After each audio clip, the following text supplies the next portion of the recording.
یہ سمجھتے ہیں کہ دین لفاظی والا دین ہے، حرافی والا دین ہے. یہ دین لفاظی اور حرافی والا نہیں ہے، یہ ہدایت کا دین ہے. یہ امام حسین کا قیام لفاظی نہیں تھا کہ بیٹھ کر لوگوں کو وعدے دے کر لفاظی کر کر لوگوں کو اٹھایا حق کی طرف بھیجا. نہیں، امام خود میدان میں. یہ دین ویسا دین نہیں. منبروں کی حفاظت بہت ضروری ہے. شعراء کو پرکھا جائے، جوانوں کو آزمایا جائے. یہ سب چیزیں جب پازیٹیو ہوں گی، جب اس قوم کے اندر زندگی کے آثار پیدا ہو سکتے، ورنہ نہیں پیدا ہو سکتے. ورنہ محرم و سفر تمہارا فارمیلٹی بن کر، رسم بن کر رہ جائے گا. چاند دیکھتے ہی کالے کپڑے پہن لیا، چاند دیکھتے ہی کالے کپڑے اتار دیا. محرم و سفر یہ جو بیان کیا گیا کلو یوم عاشورا کلو ارض کربلا، یہ فوت ہو جائے گا. یہ کلو یوم عاشورا کلو ارض کربلا یعنی تم جہاں پر بھی رہو عاشورا ہے، ہر دن تمہارے لیے عاشورا، ہر دن کربلا ہے. یعنی یہ نہیں کہ زمین کے بارے میں ہے، یہ آئیڈیالوجی ہے، یہ فکر کی اصلاح کی منزل ہے. یہ ہر دن کربلا، ہر دن عاشورا، ہر دن کربلا. تم جہاں پر بھی رہو کربلا کے طریقے سے رہو، یعنی ظالم کے مخالفت میں رہو. ہر دن تمہارا کربلا ہے. یہ نہ سمجھو کہ تم حسین سے جدا ہو. کل میں اسی فکر کے بارے میں ادامہ دوں گا. کل ہر روز تمہارا عاشورا، ہر دن کربلا، ہر روز عاشورا، یعنی ہر دن تمہارے سامنے یزیدیت ہے. تمہیں لڑنا ہے یزیدیت سے. تمہیں اپنے آپ کو اگر حبیب ابن مظاہر بنانا ہے، ابن زیاد کی حکومت کے سامنے، اس کے مبلغوں کے سامنے تمہارے ایمان کو بچانا پڑے گا. ورنہ اگر ذرہ بھی کنفیوز ہوا انسان، دوسرے کوفی جیسا بیٹھ گئے تھے ابو عبداللہ کو چھوڑ کر، ہم بھی بیٹھ جائیں گے آج کے دن. جو کریں بس آپ کی ضرورت کو ختم کیا. تو یہ کربلا کا میدان ایک ایسا میدان ہے، ہر فکر آزمائے گی. بچے کی فکر، نوجوان کی فکر، جوان کی فکر، ادھر عمر کی فکر، بوڑھے کی فکر، ہر کوئی اس کربلا میں تھا. کوئی ایگزمپٹڈ نہیں تھا، کوئی ایگزمپٹڈ نہیں ہے. آج بھی حسینیت کے سامنے جو کربلا ہے اس میں ہر فکر ہے، ہر فکر ہے. دشمن کے سامنے احتیاط کے ساتھ جنگ کرنا ہے، وہاں پر بھی ہر فکر کا بچہ ملے گا. چھوٹا سا بچہ، 13 سال کا بچہ، جس کی عمر 13 سال کی تھی، ایران کے اندر جس وقت رہبر ہمارے جو آج رہبر آیت اللہ خامنئی، اس وقت پریزیڈنٹ تھے، اس وقت صدر تھے، صدر جمہوریہ تھے. آفس کے سامنے جا کر ٹھہر گیا اجازت کے لیے، جنگ جانے کے لیے. آفس کے سامنے جا کر ٹھہر گیا. کیوں؟ اجازت لینے کے لیے. کیونکہ جب وہ جا کر ثبت نام کرنا چاہتا تھا، نام لکھنا چاہتا تھا، اسے اجازت نہیں مل رہی تھی جنگ میں جانے کے لیے. وہ جا کر ٹھہر گیا. صدر جمہوریہ کی گاڑی آئی، اندر چلے گئے آیت اللہ خامنئی. اس وقت پریزیڈنٹ آف ایران تھے. پوچھا کہ وہ بچہ کون ہے جو ٹھہرا ہے دروازے پر؟ اس کو بتایا گیا، آیت اللہ خامنئی کو بتایا گیا کہ بچہ جنگ کو جانا چاہتا ہے. کیا عمر ہے؟ کہا کہ 13 سال کا بچہ ہے، جنگ کو جانا چاہتا ہے. اور مان نہیں رہا ہے، ہم چلا بھی نہیں سک رہے تھے. بیچ میں بیٹھ گیا اور پھر انتظار کر رہے کہ آپ کی گاڑی باہر نکلے تو راستے میں روکے آپ کو. آیت اللہ خامنئی نے کہا کہ اس کو بلاؤ اندر. چھوٹا بچہ، 13 سال کا بچہ گیا. کہا کہ رہبر جو اس وقت پریزیڈنٹ تھے، انہوں نے کہا کیا بات ہے، کیا چاہتے ہو بیٹے تم؟ کہا کہ آقا میں جنگ کو جانا چاہتا ہوں، آپ میری تائید کریں، مجھے اجازت نہیں مل رہی ہے، تائید کریں آپ تھوڑا دیر. انہوں نے رہبر نے فرمایا بیٹا تم چھوٹے ہو، 13 سال ہو، ایک چند سال جانے تو بعد میں دیکھیں گے، پھر کبھی جوان ہو جاؤ اس کے بعد ہم جائیں گے. ابھی پڑھنے کے دن ہے. فوراً پیپر نکالا، پین نکالا، آیت اللہ خامنئی کو دے کر کہنے لگا بس اتنا لکھ کے دیتے ہیں، کربلا کے میدان میں 13 سال کا قاسم نہیں تھا، میں چلا جاؤں گا. کربلا کے قاسم میں 13 سال کا نوجوان نہیں تھا، آپ لکھ کے دیتے میں چلا جاؤں گا. جذبہ دیکھیں، جذبہ دیکھیں کس طریقے سے بات. یعنی کوئی قوم دین کے محاذ پر ایگزمپٹڈ نہیں ہے. تم بھی پوچھے جاؤ گے جوان، تم سے بھی سوال ہوگا، کوئی ایگزمپٹڈ نہیں. جوان قاسم کی مثال تو کیا فرمایا حضرت قاسم نے؟ جب پوچھا گیا کہ آپ کے نزدیک موت کیسی ہے؟ شہد سے زیادہ شیریں۔ سب الگ الگ سٹیٹمنٹس ہیں اہل بیت کے میں موت کے بارے میں۔ علی اکبر سے پوچھا گیا، علی اکبر نے فرمایا کہ چاہے موت بچے یا موت ہم پر آ جائے رہنے کی۔ دادا کا سٹیٹمنٹ، اس چھوٹے بچے کا سٹیٹمنٹ، موت یعنی شہد سے زیادہ شیریں، اور اتنی جلدی بھی تھی موت کی، اتنی جلدی بھی تھی۔ روایت میں ہے کہ حضرت قاسم میدان کربلا میں جب جنگ چل رہی تھی، امام اجازت نہیں دے رہے تھے، امام کے پیر دبایا کرتے تھے، کہتے تھے چچا جان مجھ جانے کی اجازت دیں، پیروں کو چھوما کرتے تھے۔ الآخر اجازت ملی، امو نے اپنے بھتیجے کو اجازت دی۔ 2 جملے بس، زحمت ختم۔ راوی کہتا ہے میں نے ایک بچے کو گھوڑے پر آتے دیکھا، اس کا سینہ چاک تھا، سفیدی سینہ نظر آ رہی تھی، اس کے نالین کا بند کھلا ہوا تھا۔ اب مجھے نہیں معلوم ہے کیا علامت ہے، اتنا چھوٹا بچہ ہے کہ نالین کے بند نہ بند کر سکا، نہ سینے کو صحیح طریقے سے لا سکا۔ اللہ اللہ، اب یہ دوسری علامت کہ شہادت کی اتنی جلدی تھی کہ قاسم تیزی کے ساتھ میدان کی طرف گئے۔ یہ حسن کا لال تھا جو میدان جنگ میں آیا، اس یتیم پر لوگوں نے رحم نہ کیا، شہید ہو گئے۔ حسن کی ایک دوسری نشانی بھی تھی کربلا میں۔ کون سی نشانی تھی؟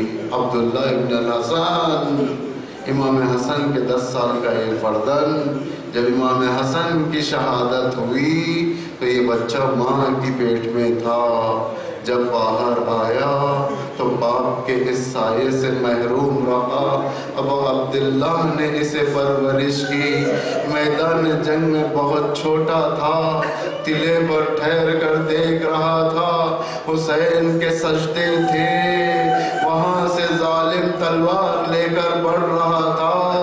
یہ چھوٹا سا حسن کا لال تلوار کو اٹھایا، راوی کہتا ہے تلوار اس بچے سے زیادہ بڑی اور اس سے زیادہ وزندار تھی، گھسیٹتے ہوئے گیا لیکن دیکھا کہ فائدہ نہیں ہے، تلوار کو چھوڑ دیا، آگے بڑھا، ظالم تلوار کے ذریعے سے حملہ کرنا چاہتا تھا، اس کمسن نے اپنے ہاتھوں کو سامنے کر دیا، ظالم میرے امو پر حملہ نہ کر، اس کی تلوار چلی، اس مرنے سے بچے کے ہاتھ کٹے، اب عبداللہ کے پشت پر گرے، حسین نے دھیرے سے سر اٹھایا، مڑ کر دیکھا، بھائی کی نشانی سینے سے لگایا، بچے نے دم توڑ دیا، حسین نے اس کے جنازے کو بازو میں رکھ دیا،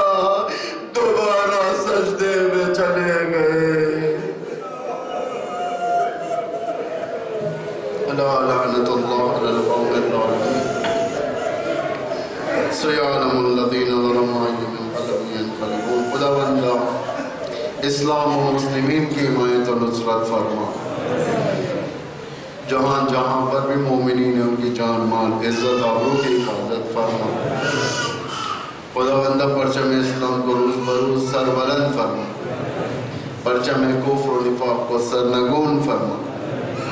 خداوندہ آل سعود کو نابود فرما، مسجد الحرام اور مسجد النبوی کو ان کے نجس پنجوں سے آزاد فرما۔ خداوندہ نائجیریا کی حفاظت فرما، عبیدگاہ زگزگی کی حفاظت فرما، ان ظالموں کو نابود فرما جنہوں نے ان پر حملہ کیا۔ خداوندہ علماء اعلام مراجع تقلید بالخصوص ولی امر مسلمین کو طول عمر عطا فرما، امام کے ظہور میں تعجیل فرما، ہم سب کو ان کے عوان و انصار میں قرار فرما۔ ایک مرتبہ سنیں، ہم 3 مرتبہ سنیں، اخلاص کی تلاوت فرما۔ حیدر علی ابن کریم بیگ، منور علی ابن حیدر علی، شہزادی بنت غلام حیدر۔